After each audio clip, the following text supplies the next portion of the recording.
प्रिय विद्यार्थियों, आज हम कक्षा 12 हिंदी की पाठ्यपुस्तक वितान भाग 2 के अध्याय 2 में वर्णित उपन्यास जिसका शीर्षक है जूझ के रचनाकार आनंद यादव का परिचय प्राप्त करने जा रहे हैं। आनंद यादव का जन्म सन 1935 ईस्वी में हुआ। आपका जन्म महाराष्ट्र में जिला कोल्हापुर स्थित कागल नामक स्थान पर हुआ। आइए हम आनंद यादव का बिंदुवार परिचय प्राप्त कर लेते हैं।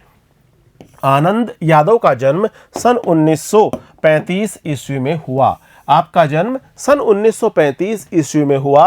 इनका जन्म कोल्हापुर महाराष्ट्र के कागल नामक स्थान पर हुआ। महाराष्ट्र के कागल जो कोल्हापुर जिले में स्थित है। आनंद यादव का जन्म सन 1935 ईस्वी में हुआ। इनका पूरा नाम आनंद रतन यादव है। आपका पूरा नाम आनंद रतन यादव है। मराठी साहित्य के सुप्रसिद्ध साहित्यकार आनंद यादव बहुमुखी प्रतिभा के धनी है। आप बहुमुखी प्रतिभा के धनी माने जाते हैं। मराठी साहित्य के सुप्रसिद्ध साहित्यकार आनंद यादव बहुमुखी प्रतिभा के धनी है। मराठी एवं संस्कृत में स्नातकोत्तर डॉक्टर आनंद यादव बहुत समय तक पुणे विश्वविद्यालय में मराठी विभाग में कार्य करते रहे। जैसा कि आप बहुमुखी प्रतिभा के धनी हैं। आपने मराठी एवं संस्कृत में स्नातकोत्तर की उपाधि प्राप्त की है और डॉक्टर आनंद यादव बहुत समय तक पुणे विश्वविद्यालय में मराठी विभाग में भी कार्यरत रहे हैं। उन्होंने अब तक लगभग 25 पुस्तकें लिखी है। नटरंग नामक उपन्यास का प्रकाशन भारतीय ज्ञानपीठ द्वारा किया गया है। डॉक्टर आनंद के उपन्यासों के अतिरिक्त कविता संग्रह, समालोचनात्मक निबंध आदि पुस्तकें भी प्रकाशित हुई है। आप द्वारा कविताओं का संग्रह किया गया, कविताओं की रचना की और कविता संग्रह आप द्वारा प्रकाशित करवाया गया। इसके साथ साथ ही कविता संग्रह के अतिरिक्त समालोचनात्मक निबंध आदि पुस्तकें भी आपकी प्रकाशित हुई है। इनका जूझ उपन्यास सन 1990 में साहित्य अकादमी पुरस्कार से सम्मानित है। आपकी यह रचना उल्लेखनीय है और इसे साहित्य अकादमी का पुरस्कार भी प्राप्त हुआ है। सन 1990 में इनके द्वारा रचित उपन्यास जूझ को साहित्य अकादमी पुरस्कार प्राप्त हुआ है। इनकी रचनाओं की मराठी के साहित्यकारों, समालोचकों एवं प्रबुद्ध पाठकों ने भरपूर प्रशंसा की है। जूझ के बारे में अब कुछ चर्चा कर रहे हैं। मराठी के प्रख्यात कथाकार डॉक्टर आनंद यादव का बहुचर्चित एवं बहुप्रशंसित आत्मकथात्मक उपन्यास जूझ है, जिसका एक अंश हमारी पाठ्यपुस्तक में दिया गया है। यह एक किशोर के देखे और भोगे गए गंवई जीवन के खुरदरे यथार्थ और उसके रंगारंग परिवेश की अत्यंत विश्वसनीय जीवंत गाथा है। यह जो उपन्यास है जिसका शीर्षक है जूझ, इसका एक अंश जो हमारी पाठ्यपुस्तक में दिया गया है, इसमें एक किशोर के जो भोगे हुए गंवई जीवन यानी उसके ग्रामीण परिवेश में, ग्राम में भोगे गए अपने जीवन का, उसके खुरदरे यथार्थ का, क्योंकि ग्रामीण परिवेश में जो भी किशोर अपना जीवन जीते हैं उनको अपनी खेती बाड़ी के काम भी करने पड़ते हैं, पशुपालन के कार्यों में भी सहयोग करना पड़ता है। खेती और पशुपालन के कार्य के पश्चात यदि उन्हें समय प्राप्त होता है, उसी में वे पढ़ाई का कार्य कर पाते हैं।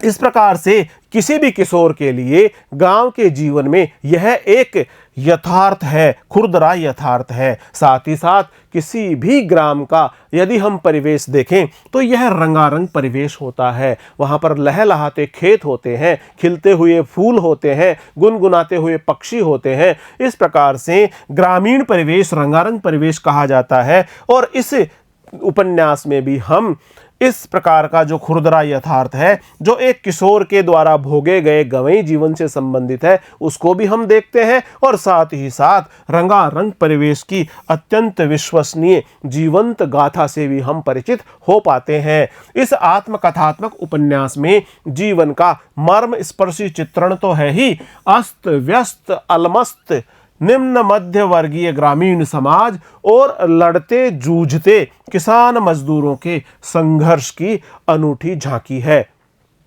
इस आत्मकथात्मक उपन्यास में जीवन का बहुत ही सूक्ष्मता और मर्मस्पर्शी चित्रण किया गया है।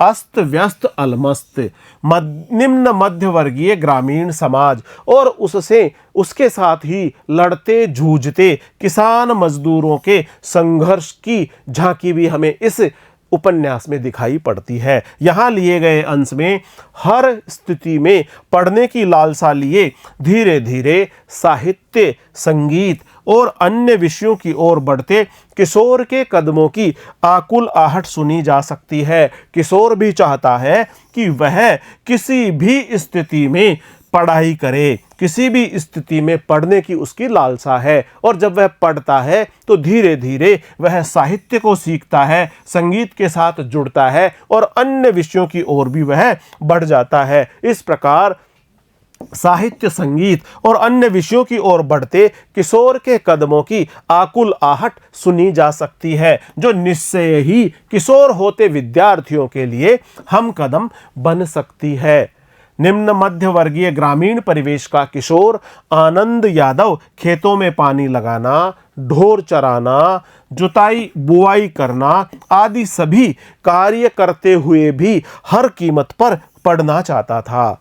आनंद यादव पढ़ना चाहता था। वह हर एक प्रकार का काम करते हुए भी, वह खेतों में पानी लगाते हुए, ढोर चराते हुए, जुताई बुआई के कार्य करते हुए भी अपने मन में पढ़ने के प्रति अदम्य लालसा रखता था, और इसी कारण से वह इन कामों को करने के साथ साथ ही पढ़ाई के कार्य में भी लग गया। उसे लगता था कि खेती से जीविकोपार्जन यानी जीविका उपार्जन करना, अपने रोजगार से अपने जीवन को चलाना, यह कठिन है। उसे लगता था कि खेती से जीविकोपार्जन कठिन है।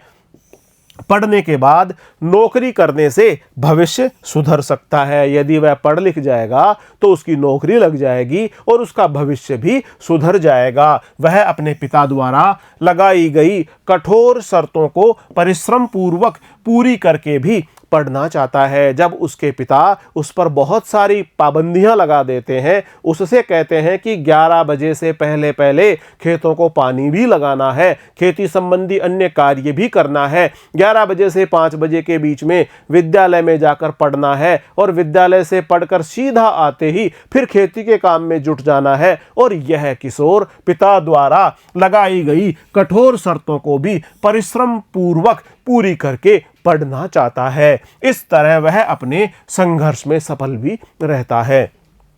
इसके माध्यम से यह संदेश दिया गया है कि प्रत्येक बालक को पढ़ाई लिखाई की सुविधा दी जानी चाहिए, साथ ही बच्चों को भी मन लगाकर पढ़ाई करनी चाहिए। बच्चों को पढ़ने लिखने की पूरी सुविधाएं, पूरे अवसर उपलब्ध कराए जाने चाहिए, और बच्चों को भी चाहिए कि यदि उन्हें पूरी तरह से पढ़ने लिखने के अवसर प्राप्त हो रहे हैं तो वे भी परिश्रम पूर्वक खूब मन लगा करके अपनी पढ़ाई को पूरा करें।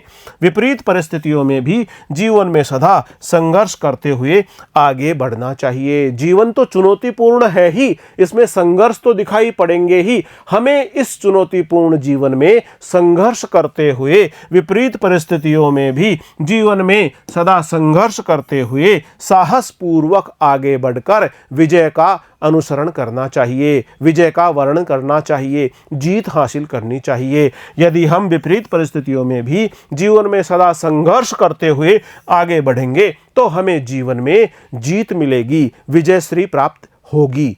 प्रिय विद्यार्थियों, आज हमने अध्याय 2 में वर्णित उपन्यास जिसका शीर्षक है जूझ के रचनाकार आनंद यादव का परिचय प्राप्त किया है। अगले वीडियो में हम आनंद यादव द्वारा रचित उपन्यास जिसका शीर्षक है जूझ से संबंधित सामग्री लेकर शीघ्र ही आपके समक्ष उपस्थित होंगे।